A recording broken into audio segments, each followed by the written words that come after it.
Welcome back to Season 5 of CX in the Wild, where we capture conversations with the leading voices of customer experience from around the world.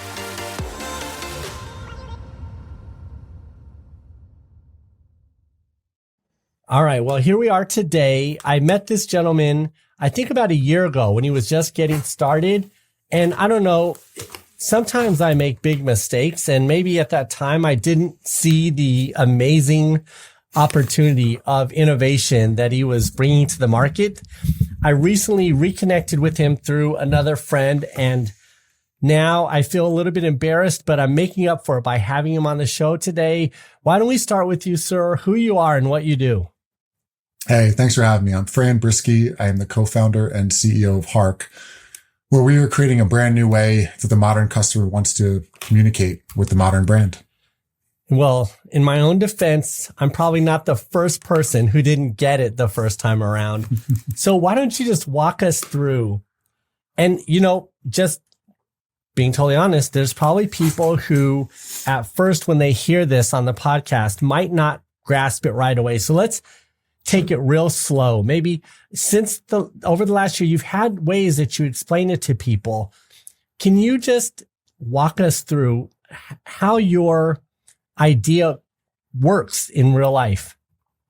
Absolutely. Yeah. I started the company while, especially as generative AI, which isn't new, but the access to these large language models have exploded. A lot of people have zigged toward how can we make robots sound more human? And I've taken the approach for a while. I've zagged toward allowing the human to feel heard and contextualize whatever they might need help with and take it from there. So instead of being a support center and offering email, form, phone, chat, and all of these different ways to connect with the organization, our thesis is that context drives efficiency. And if you allow one way and allow the human being to be guided through a journey, you're going to get full contextualization up front, which is going to mitigate and really knock out the unnecessary back and forth. I don't think back and forth is bad, but the unnecessary stuff is unnecessary. And by doing that, you're going to just drive much deeper insights back into the organization. So to sum that up, we live in a world where human beings are communicating differently than ever. We're all creators. We're in short form video, audio, quick asynchronous format. We give the opportunity for our customers to do that, feel heard. And then we've got quicker feedback loops with much more context so the business can take action and drive LTV and retention. Wow. You sound like such a big tech startup guy now. I think what I really heard there, and I want the audience to really understand. So let's talk about some things that I have witnessed in the industry, just huge transformations or differences in the way, to your point, people communicate. Here's an easy one. We are so late in the United States. In fact, we haven't even, we're not on the bus. We haven't missed the bus. The bus has been gone for so long on WhatsApp. People in other countries, they live by these voice notes. I have one guy, he's a government official in another country, and he likes to say that his family says his love language is voice notes because he leaves so many of them. And so there's the example of this asynchronous, this communication where somebody leaves a voice note. But I'll point to another one that just happened. We see now in even the Apple phones, the latest OS lets you leave a short video message. That's right. Because it's so important to be able to, let's just call it, express yourself in the moment. And if I understand, and I'm not saying I do entirely, Fran, but if I understand it, what happens is when someone's engaging with your platform, they have an issue or a concern, or they have some interaction that they want to have with the brand. They leave a voice or a video message, and your system captures that and translates it into the platforms, the ASCII, the text, the formats, into the places where it's important to the brand. And so what the brand gets is the real in the moment feeling from the customer. Your system translates it into information that's rapidly or more efficiently actionable by the brand. And then the brand in turn can engage with the customer. And so the customer, one, expresses themselves the way they want, and they get maybe a higher quality, more rapid, or a more articulate or better experience as an outcome. How far off am I there? Not far off at all. It's what we're seeing. And the data supports it, right? We see CSAT go up more than 25%. CSAT response goes up more than 2% because people are refreshed by this. I mean, if we look at the status quo today, I think offering chat chat has its place, but offering it as the option to engage, I think has become and will continue to be a poor customer experience, right? What we see is people come in, and if they're in hours, maybe chat handles it, maybe it doesn't. And then they go through the agent cycle, and we've all been there, and you get routed and try something else. But if you're off hours too, it says leave a message and we'll get back between our working hours. So now you're making the customer engage when you're ready. With Hark, we don't think the modern customer really wants to talk on the phone that much, especially the younger generation. We don't think they always need the urgency and back and forth of chat. We think a lot of times they're in the moment and they think, oh, I had this thing. I want to get this off my plate and move on with my day. We cater really well to that. We offer video, audio, screen recording, and plain text. And the brand can customize the journey to guide your customer base to say, if it's something like, where's my order? Or I need to update my subscription, plain text is fine. Or if you want to do an audio recording because it's a little bit more nuanced, great. We want more context anyway. If it's something more complicated that you want to show context, my item's damaged, I'm unboxing it, I don't understand this, I tried to put it together, I'm getting faults here. The video makes a ton of sense there, right? And we're all used to it. We're showing our point of view. The beauty of that is we get on average 30% more context per ticket. One-touch resolution skyrockets, and like I said, the unnecessary back and forth goes down. The beauty there is when people do short-form audio and video specifically, or screen recordings, they provide more value. They provide more nuggets you might not have thought, right? So if you're on a chatbot and you say, my box is damaged, that's one thing. If you're on a video and you're like, hey, this is the third time this happened. Before this was over there and now it's over here. Hey, I tried putting this together. Here's why I keep getting stuck. We're taking that unstructured data and we're structuring it to your point, integrating it into the CRM or help desk of choice. But then we're providing it back to the departments, product design, marketing for SEO, leadership. What we've seen a lot of companies do is they have these NPS huddle meetings and they're trying to understand voice of the customer. And it's really words on a Google slide. Who cares? But when you can show the data and then give the qualitative side, people want to take action. How can I help with this? Wow, this is happening with our customers. Where is it? Drill down into our data. Let us help you. Let us show you. And that's where I think the modern brand grows most efficiently, is by catering to the modern customer and letting them explain what they need help with. I agree with you on all of those points, but here's where I would say, here's the problem with what I just heard, which is, I think everything you described is exactly right. Let the customer express themselves. Let them engage the way they want. Give us more information. All of the things, the beautiful things you said. But here's the problem. Systems like you're describing don't work, but yours does. So let's talk about that, because I think the reason I'm back at your door is because you've got this thing working. Like, it really works. You're not at that startup phase where you have this idea. You're scaling fast. Brands are starting to notice. And I guess on one hand, I'm shocked that it actually works, but I'm probably even more shocked that brands are able to adapt to this new opportunity so quickly.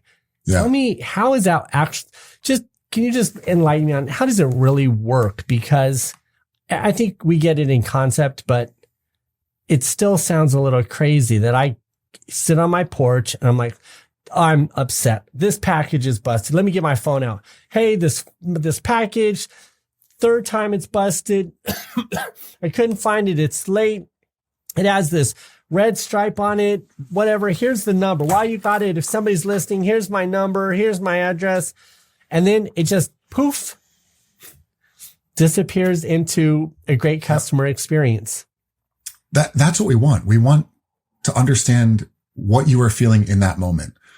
We see a lot of people in traditional channels come through neutral and typically after the second or third time being routed actually go down, or the longer you wait on hold time, your sentiment goes down. We want to feel you no matter how you're feeling in that moment. So there's two key pieces that you had said. How does it work? I think from the customer and the brand side. Yeah. The customer side, this has to be an elegant journey that makes it really, really easy, right? So our process, we allow the brands to customize it to their brand kit and their brand tone, but we do structure the process. So it's one thing at a time. It's not overwhelming. We're going to guide you through it. And the same way that grandparents, like I have 3 kids under 5, the same way that my parents can FaceTime them, even though they don't know much about computers, if they can do that, they can use Hark. Most people can, right? So we're not uploading can be a part of it, but we're allowing the creation of the video or the audio in the moment. We make that very elegant, very smooth, and very easy. The brand guides them through with their own messaging and can add custom fields to say, hey, based on what you're interacting about, here's what we need. And I think most customers are willing to meet you there if you make it easy for them to give it to you. So that's the first thing. On the submission side, we make it very, very simple, very, very easy, and very, very simple for the brands to set it up. What we take with that data, if you think about the help desk CRMs out there, they're really, really built for uniformity. At the end of the day, they thrive the most when somebody submits a form, whether we like it or not. And we're using AI to try to do a lot of things with these cryptic back and forth messages. But if you can take that unstructured data and structure it in the way that those thrive, it's almost like an untraining for the agents. They love it because right now there's a lot of turnover for agents and they're getting frustrated because they're answering back and forth, asking for more and then getting yelled at because they're asking for more. And that's not what they signed up for. They signed up because they want to be champions for the customer.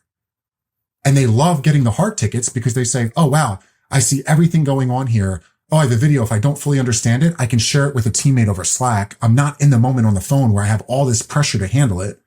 And I can get them the right solution the first time, every single time, and feel like I actually helped. And then I can take that data and give it back into the organization to say, hey, product team, this keeps happening when people are trying to put this thing together. Maybe we should look at the design of how we go through the instructions. That's actionable, right? Now you're mitigating those returns that would have otherwise happened because you're helping get in front of it. That's what we're about. Instead of building systems for agents, we're building it for the customer and the org. And if you do it the right way, the agent efficiency automatically gets better and agents are happier. It just sounds so awesome. And I think you answered my other question quite well, which is you don't change the way the business is doing business. Your system handles the experience and their process stays the same. I guess I imagined somebody having to do something differently, but you're saying you filtered the reality into their machines quite nicely. Is that? That's exactly when we set out. We do that very, very purposefully. And again, we built Hark with the idea of catering to the modern customer, that they want to communicate differently than what people are offering. And we're seeing people start to cater back from this omni-channel approach. Like, hey, this is too much, right? People are getting overwhelmed. They're exhausted from it. We've done that really well, but we built it to put the customer generated content at the heart of the organization. And when you can do that, you can grow most efficiently through the quickest feedback loops. Yeah. So that's what the customers love about it. It's beautiful. So let's talk about your origin story. Take us back to, how long have you been doing this? How many customers? How fast have you grown? Just to give the audience a sense of the adoption of your innovation. I mean, that's what struck me. Just when I talked to Ben, he was like, you got to go back and talk to this guy, Fran. And I was like, okay. And then when I started looking into it, I was like, wow, you've really made, you obviously have a great solution. When was the first release of your solution? Yeah, we opened up a beta right before January of 23. And it was quite limited. It only allowed for video or audio submissions. And we found it was confusing a little bit for the customers. It was new. It was jarring. It was like, wow, video, audio. What does this mean? Is someone going to be on the other end? Is this Like, what is this? Right. So, like me. right. Exactly. So we created two things. One, a lot of our customers ended up redoing their contact us page, which was very interesting to see. Heads of CX were frustrated because so much money was spent on the front end. Come join us. Look how inviting we are. Come buy from us. And then he gets to support. It's like an article from your help desk. Here's plain text, email, forum, phone, chat. Okay. Like, how much do I trust this? Yeah. So we found our customers redoing their entire contact us page and messaging like, hey, you bought from us. We're here to help you. Click here and we'll take it from there. Like that nice messaging that you're going to be heard. From there, we created different workflows, which companies can customize and say, hey, is your product not connecting to Wi-Fi? Is your product damaged? Is it like you can have it as generic or as detailed as you want? But when the customers see that and they're like, oh, wow, yes, that's exactly what's happening to me. Okay, what's here? And the messaging becomes great. This makes sense to create a short video. If you can do that, we'll package up everything we need, let you move on with your day, and you'll be able to track it and everything you need. Very, very simple. And I think the movement behind Hark is this reversion towards simplicity. I think we try to do so much with APIs, webhooks, different connections of this alerts that, and this does that. And the modern customer sees through all of it. Like, I've been here. I've been through this before. I'm in a flow again. Do I have to refresh my browser? Like, how can I just get this off my plate? And we cater really well to that. And again, I'm beating a dead drum here, but, beating a dead horse here. But like, if you offer that up front, customers are going to open up and they're going to go on. And we get some that are very, very long. We summarize them to make it easier for the agents. But when you can pick out pieces of that and classify it, it can be so impactful back to the business. Totally. So you started just around January, and since then you've onboarded quite a few people. You've had a lot of submissions. Like, can you give, I don't want you to give away proprietary things, but can you give us a sense of how many brands have come in and given this thing a try? Of course. Yeah. We've had over 25 brands. We've had no churn. People just want to expand. And early days, it was, oh, okay, like for a damage, this makes a lot of sense. So when we get a damage workflow, just like when we get a return workflow, we'll put you there. And people, customer service leaders, like they were trying to relate it to what's available today. And when they found those tickets being so much more helpful and the workflows that we were providing, they're like, oh, so I could put this here and I could put it there. And then I can set up automations based off of this. And it all seemed to work really, really well. So we've seen a lot of expansion and more expansion into the marketing side of things. Customer generated content, we all know UGC, right? So people are posting on social, and I think it's a great thing for the brand when it goes viral in the right way. But many customers don't want to do that. They do not want to put themselves out there, but they will provide you a lot more if it's a bit personal and it's private. So we've really created this movement around CGC. And if you put that at the heart of the organization and you also allow feedback on the marketing side, you catch buzzwords for SEO. You can understand what they like or they don't like better. And you can let them feel like they're more involved with your brand. Like they're actually giving you great feedback. So we have brands that do contests on like around the holidays. Hey, if you provide why you love it or don't love it, like, the top 5 people win this or whatever. We have other brands like Ben, and they're using it for coaching, right? Like they do nootropics and they want to feel heard and let their customers be able to be coached on their terms and not have to join a Zoom meeting and talk to somebody they don't know and try to get that connection. It lends itself in a variety of ways really, really well. I think there's a lot of companies out there, startups, who wish they could have 25 brands in the first year with no churn. So that's pretty impressive. It's great. Do you have any metrics around how many interactions you've had through your platform? Yeah, we've had tens of thousands. And I don't know the exact country count, but we are global. So the other thing about this asynchronous nature is the quick translation ability. When you cater to customers in different regions, if they do want to feel heard, they typically want to feel heard in their native language, not have to try to speak a secondary language. And with Hark, again, that caters well. You can have a core team who are English or Spanish or whatever speaking they need to be, and allow your customers from all over the world to speak in their native tongue, but then have it translated so your agents can understand it and act on it, right? So I know it's over 15 countries. I think it's over 20 now, but we've had interactions from all over the globe. It's just shockingly, to your point, simple to think about it. But I'm just imagining whether I'm if I'm speaking in my language, and I leave this note and the customer care agent gets it. And, I think that the general public would think a customer wants resolution right away, and speed to resolution is so important for satisfaction. But to your point, I operate mostly by text, even with my loved ones. Like, I understand that there's a delay, and the fact that an agent can get this, process the experience, get the right information, and then when they go back, have the actual information instead of playing this customer experience ping pong, which can be very frustrating for both parties. It just makes so much sense to leave a message and then get back to me with a solution. It's just so simple. It's just crazy. But I also think maybe it's because you're such a young guy and this is your generation. You've grown up in this universe, but it really is interesting, this delay in communication that transforms the way people interact. And I'll tell you, when I was growing up, we didn't have chat, right? So we talked to each other on the phone. Yep. And there was a study done, and it speaks to what you're saying, which is that some major school or something did a research paper on the effect of chat on interpersonal relationships. And the premise was chat is so impersonal, etc. And phone conversations are so personal. Yeah. Well, what the study found was, one of the facts was, people have phone conversations. They call, they have a moment together that they share, and it's a high point of their friendship, or an important point of their friendship. But a lot of those friendships, you get back to them 5 years later, they're not calling the same people.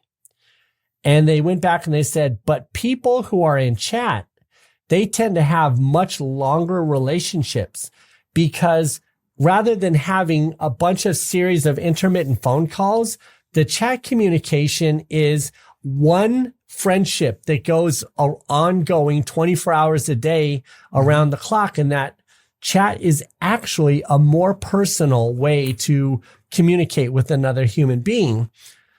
And I call that out because you're capitalizing on this idea that we don't need to talk in real time to be closer. Yeah, you bring up two things. Three things, really. Speed to resolution increases satisfaction. Why? Because people are used to this. This is going to drag out. So you know what? I'm going to set aside 20 minutes and handle this now because I don't have an alternative. That's why. And you take that to the next level, and they get a CSAT survey afterwards. And maybe what they needed to resolve was they need a refund because they don't like your product.